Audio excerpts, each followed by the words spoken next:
Hey everybody, welcome to the rear end of my bike, I guess. Now as you can see, I've got some lovely saddlebags on it here. These came from a place called Sukiyu in Japan. They're lovely, I love them, they're great. One of the problems I was having is there's only 2 mounting points up here, and I kept breaking some of the mounting points off because I used to have a bar that would go across here, and I was basically squeezing my saddlebags too close together, which put a lot of tension on these points, causing them to break. So I took this bar off. Now, one of the things that was happening is these saddlebags do move because there's only 2 mounting points. So what I had to do is I used to have soft saddlebags, and I used to have sort of a rack on each side that would keep the bags out of the drive belt and the wheel. And this is just a piece of that. It's just a hunk of flat bar, and I basically bent it into shape to mount it to the saddlebag, and I attach it to the license plate holder here just to give it more stability. At least it's attached to the rear fender as well. So I got my bike out for my first ride yesterday, not yesterday, Friday, a couple days ago, and you'll see here I managed to break one of them off. I've had them on there for a few years. You know, there is vibration and movement and all kinds of fun stuff going on, so I broke it. You know, not the end of the world. But these aren't super robust. I mean, they're pretty easy to bend. So I need to make a new pair of saddlebag stabilizers. So what are we gonna do? Well, here I got some 1/8 inch by 1 inch flat steel bar, which is pretty robust stuff. So we're gonna make a couple of custom mounts to go on there. So the woodworker will now attempt some more metalworking. This should be fairly straightforward though. Alright, so what I figure is I need about 7.5 inches of this steel bar, and I'm just going to round the edges off a bit before I cut it here. So get out the old angle grinder and go to town on it.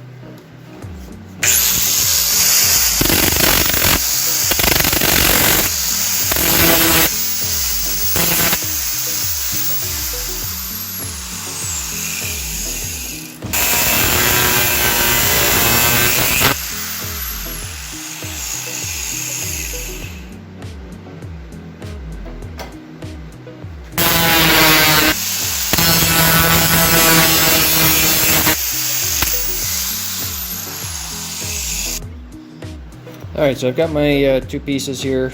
I've just sort of ground the corners off, you know, make them kind of decent. So now what I'm going to have to do is bend them into the proper shape. So what I'm going to do is take one of the old ones off, the good one, and use it as a template to try and bend these.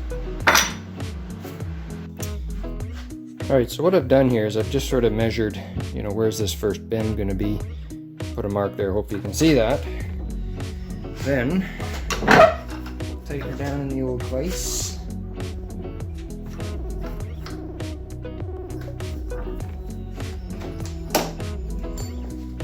Get out Igor the hammer.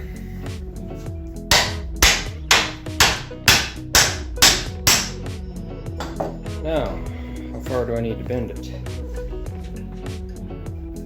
Actually, that's maybe just a touch more.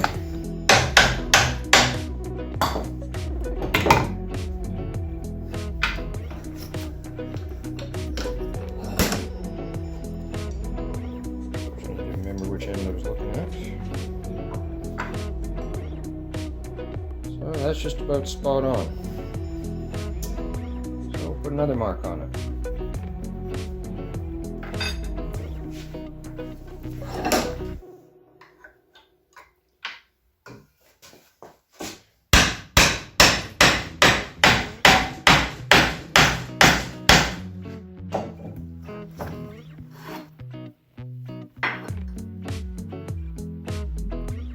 I think we got a pretty good fit.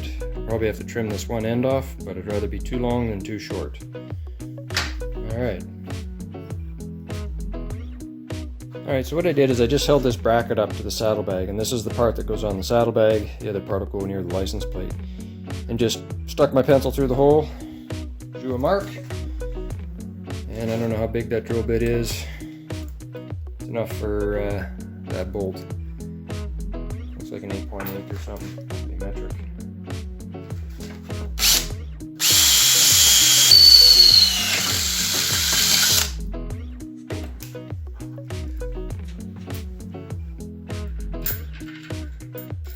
it's definitely going to be hot, so I don't want to touch it. Okay, so I kind of held this up and I put the bolt through the saddlebag part. And what I did notice is I did have to kind of twist this bracket just a little bit to get it lined up, so I used a clamp to do that. And then once I held it up, I put my pencil through the license plate hole, drew myself a mark. Let's drill a hole.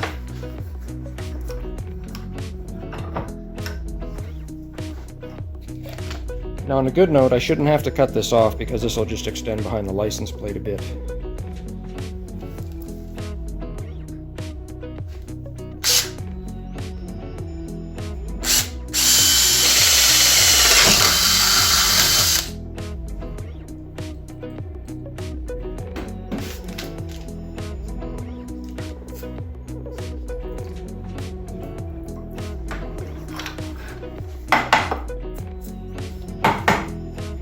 Alright, let's see if it fits.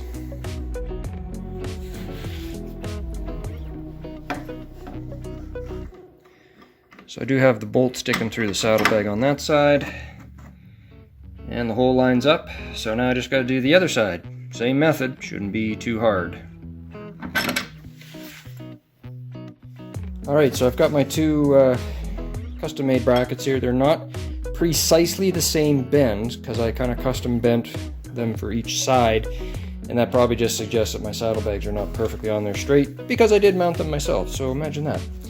Now, this is just some steel, and I don't really want it to rust, so I'm going to take some emery paper, which is basically sandpaper, and I'm just going to, polish them up, and then I'm going to give them a coat of paint. I haven't decided if I'm going to go black or silver yet, but this is always the fun part.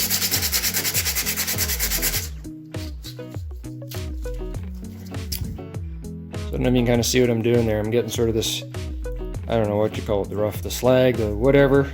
Just trying to take that stuff off.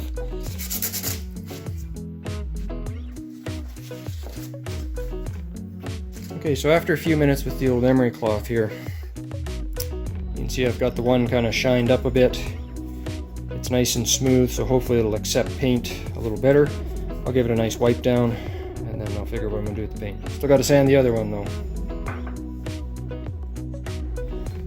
Alright, so I've got them both polished up here. So now I think what I'm going to do is I'm going to give them a quick coat of basically undercoating. Let me show you here. So I've got a can of this rubberized black asphalt undercoating. Now obviously this is meant to be in the elements. Now I don't ride my bike in the winter, so it won't get a whole pile of salt or anything, but I do want to keep these things from rusting because, I mean, there's moisture in the atmosphere and I do ride in the rain. So let's give these things a coat of paint, and then we gotta let them dry.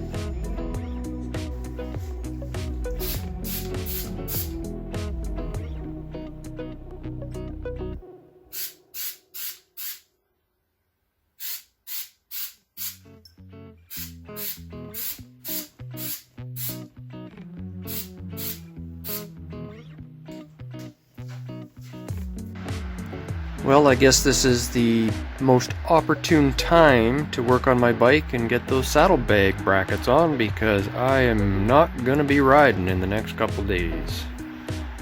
Damn weather. Okay, so I've got those stabilizers off, and what you can see here is there's a fair amount of movement to these saddlebags.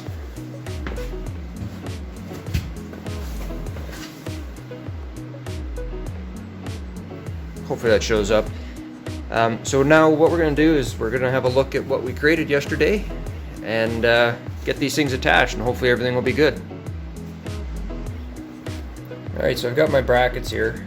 They've got this black asphalt undercoating type of paint on them, so hopefully that will stick well and keep these things from rusting. So what we're going to do now is we're going to get these things reattached.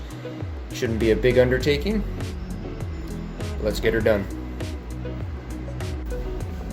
So anybody who's ever ridden a V-twin is going to know that they have a nice shape to them, and that's part of the soul of the bike. So what I'm going to do is I'm putting these on with a fairly substantial bolt, washer on the inside of the saddlebag, washer and lock nut for the nut, but I also have a vinyl nut. So I want to make sure that this doesn't come off while I'm riding around and shake my saddlebags off and scratch the crap out of them. So I want to make sure that these never come loose. So that's what we're using here. Now, I put the bolt on the outside and come through.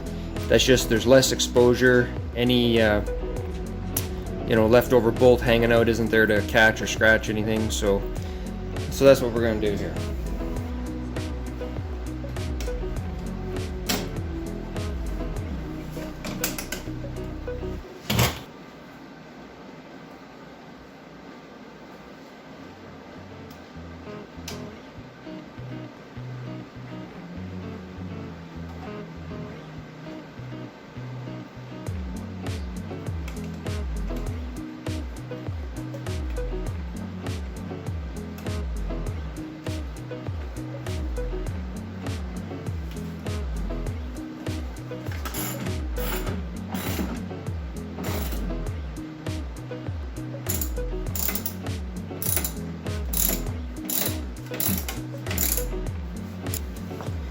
Alright, so they're on. As you can see, they don't wiggle quite as much as they did before. In fact, I pretty much have to shake the whole bike. Looking good here. Okay, so you can kind of see I got my stabilizers in there. I painted them black, which I'm happy I did rather than chrome because they kind of blend in a little bit better. So the saddlebag should be more stable, and those things should be a lot more robust than these little ones I had on here. Now those have been on there a couple years. They're not super weak, but I could easily bend them without a vise. Alright. Now all I gotta do is put all that crap back in my saddlebags, and I should be stable for a while. Yeehaw.